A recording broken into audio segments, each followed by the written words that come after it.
गीत रहुआ लोगन के बीच में कुछ दिन पहले रिलीज के लिए बड़ा प्यार दुलार दिले, ग्राउंड लेवल से लेकर के रील और यूट्यूब तक। Hello hello hello hello hello hello hello hello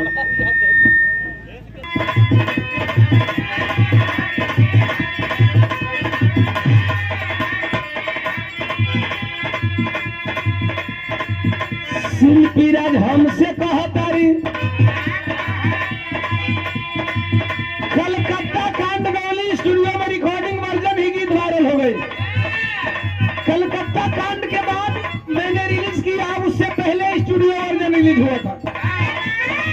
viral reel पर वो लोग कह दिले, ट्रेंड करे लगल। दुल्ही कहा दिया दुल्हा से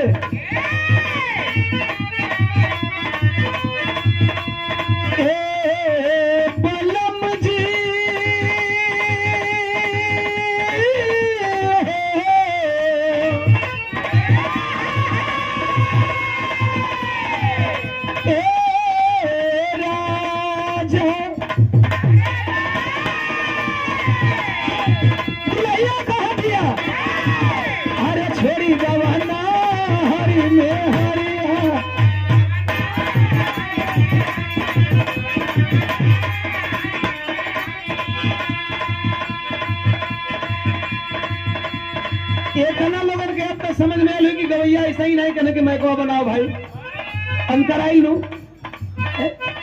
अच्छा कुछ लोग सोचे कि गवैया बिना मतलब का माइक बनवाओ ना सब, लेकिन दोनों आवाज में फर्क हुआ कि नहीं हुआ? मैं तो वही हूँ। तू नहीं कहा दिया अरे छोड़ी गवाना हरी में हरिया,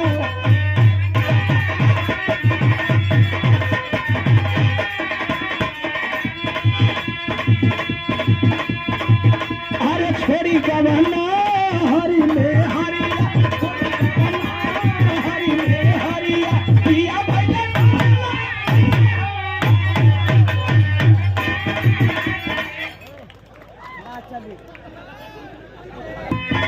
नहीं कहा दिया अरे छोड़ी गवाना हरी में हरिया,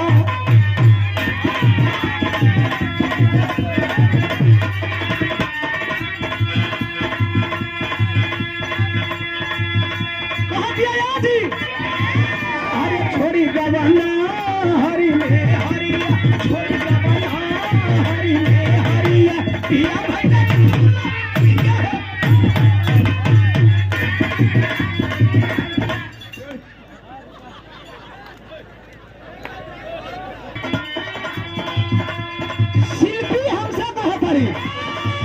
अरे छोड़ी गवाना हरी में हरिया, छोड़ी गवाना हरी में हरिया की पिया भाई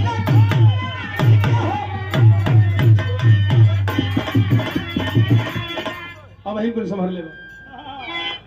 एक बात मेहरारू और कह दिया अरे कवनी सवातिया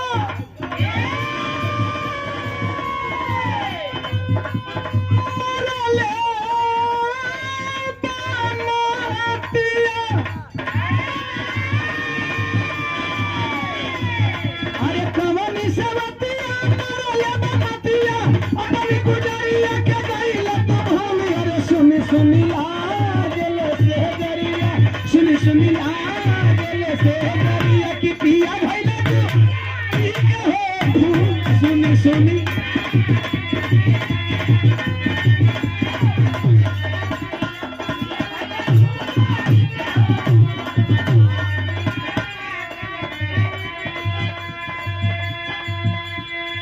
एवं मजदूर का और एक श्रमिक का, एक परदेसी का दर्द मैंने बताया।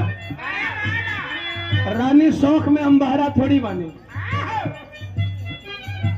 इस सबका घर का दर्द गईले बनी, ये हमार पर्सनल दर्द नहीं खे।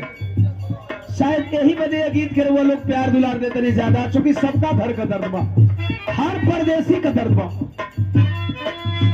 हम कहले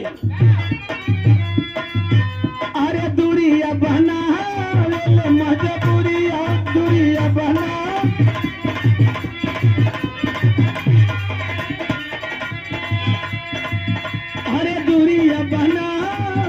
मजबूरिया दूरिया बनावेले मजबूरिया की घरवा छोड़ा वेला होते दूरिया बनावेले मजबूरिया